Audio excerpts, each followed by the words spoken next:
Sometimes I wonder if the people in the East are seeing the same news as we are out West.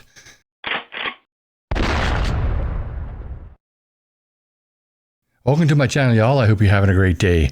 Well, the polls are in and for this week, and it's kind of disturbing. It's almost like we're living in an alternate reality out West here, because the Liberals are showing on top. But if they win, what will that mean for Canada? Let's take a look at the polls first, and then we'll talk about it. And this is from 338 Canada, which is, I believe it's an amalgamation of all the polls. So they bring them all together and then they do an analysis of that. I believe they're going to update their name after the next election because there will be more than 338 seats. When we scroll down, we look at the popular vote. Well, the Conservatives have won the popular vote in the last two elections. And if the election was held today, they would be on track to win the popular vote again, 38% plus or minus 4% to 35% plus or minus 4%. However, they're going to lose the election by one seat, 150 seats for the Liberals and 149 seats for the Conservatives. Now, again, these are polls and they're not 100% accurate, but they are a snapshot in time. And a lot of people have argued, well, Conservatives don't necessarily answer the phone as often as Liberals do, so these could be completely out of whack. I don't know about that. I have no evidence to suggest that or, anything to the contrary. So we're just going to go with these polls for now.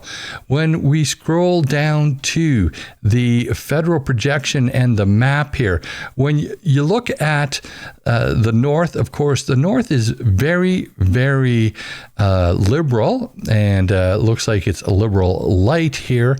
And then it looks like this is more of NDP light here, I would suggest. BC, conservative light, which, is always quite disappointing to me, being that I live in BC. It says here that BC is likely to get 23 seats for the Conservatives, 14 for the Liberals, 5 for the NDP, and 1 for the Green. Now, Alberta, of course, a lot stronger in the Conservative category at 34 Conservative seats, 2 Liberal seats, and 1 NDP seat, which is amazing. Saskatchewan, 13 Conservative seats and 1 Liberal seat. Manitoba looks like it's going to get 6 Freedom seats, 5 Liberal seats, and 3 NDP seats. You get as far east as Manitoba, you get even less Conservative, and it's actually basically 8-6 against the Conservatives. Conservatives get the most seats, but the other seats, 8 seats, are split between the two of the communist parties in Canada. And then we go to Ontario, which is Liberal light. And when you look at this is quite different than what it was a little while ago. It says here that 64 seats are likely to go to the Liberals, 53 seats to the Freedom Party, 4 seats for the Extreme Communist Party, and 1 seat for the Green, which is also extreme communist. Then we get to Quebec, and the Communist Liberals are ahead of the Bloc now, 37 seats, with the Bloc coming in at 27 seats, 13 seats only for the Freedom Party, and 1 seat for the NDP, so basically the Communist Party.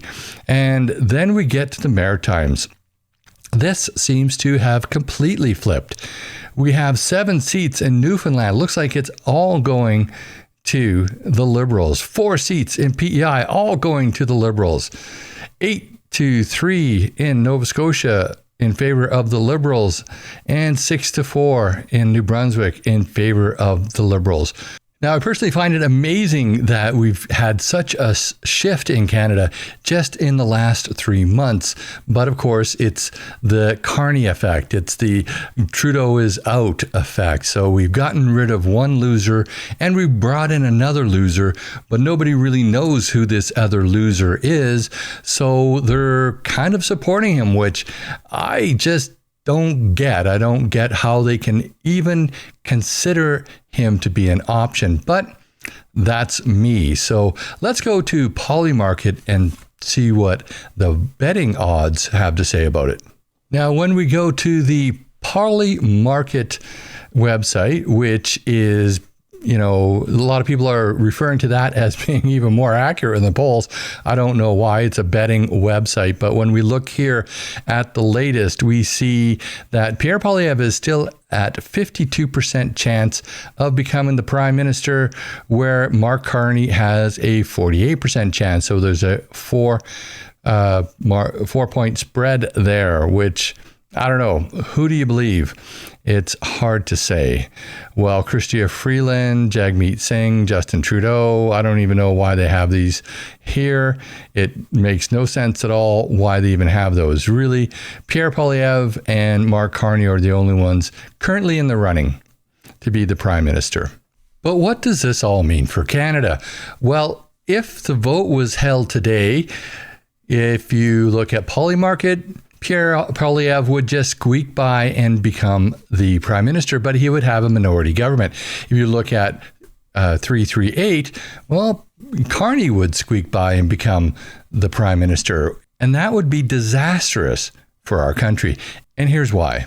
Alberta's not going to put up with it. Now, we've been talking for quite a while about all of the Trump trolls, and that's what they are. They're trolls. It will never happen that Canada will become the 51st state. And nobody wants that. Nobody out west wants to be part of Greater Ontario, the state of Greater Ontario. Nobody wants that. And quite frankly, I don't think the Americans really want Ontario, Quebec, or the Maritimes. Not that they aren't nice places. I was actually born in the East. I grew up in the West, on the West Coast. I came to Vancouver area when I was 8 years old, and I haven't looked back. It is my home. And that's why I'm so disappointed that it's not more conservative. But when you think about it, why would the U.S. want Eastern Canada? Because it is so far left leaning. And it would upset the natural balance of things. It would upset the Senate, and it would upset the Congressional College. The Republicans just wouldn't put up with it. And because there's such a balance in the United States between conservatives, Republicans, and Democrats, well, I just don't see it being accepted, because you need a 51% vote of Congress and the Senate, and then approval by the president in order to join the United States. So I just can't see it happening because it's so far left. And what do they get out of it? I'm not sure they get enough out of it to really put up with that. Ontario, again, very left-leaning. It presents as being conservative light or maybe liberal light, depending on the year, but it is extremely left-leaning, when you compare it to places like Alberta and Saskatchewan especially, and even British Columbia and Manitoba. So I don't see the United States wanting Ontario. I also don't see the United States wanting to put up with Quebec. Not that Quebec isn't a nice place either, but Quebec wants to be on its own regardless. And that's what will likely happen if, there is a constitutional or unity crisis, which I believe there will be, because Alberta has been treated like crap for decades, probably actually since it joined Confederation, and Saskatchewan hasn't been treated much better either. Now, British Columbia goes back and forth between being conservative and being liberal, left-leaning, and for the most part, the coast area of BC is very socialist, but the rest of BC, the interior of BC, that's actually quite conservative. I would like to see, and I've heard a lot of people from the interior say that they would like to be their own province, or they would like the opportunity to join Alberta, because politically, that's how they're oriented. They believe in conservative freedom values, not this, communist, socialist values that the coast has. And I'm a little bit torn there, because I live on the coast. I don't want to to just be in the communist part of BC, but I really like the coast. This is my home. This is where I grew up. I don't want to move. I don't want to abandon it. But, depending on what happens politically, that might be what I have to do to maintain my freedom. But will this happen? Well, a few weeks ago, Danielle Smith actually indicated that it might happen. She said twice. The first time she said, if Ottawa was to tax oil exports, there would be a national unity crisis. And then a few weeks later, she said, if Carney were to be elected prime minister, that would also cause Alberta to really look at becoming independent. I can't remember her exact words. I remember her saying it. And I was looking for the clip that I thought I'd recorded of her saying that, but I just can't find it. So I apologize for that. I won't be able to put it up here.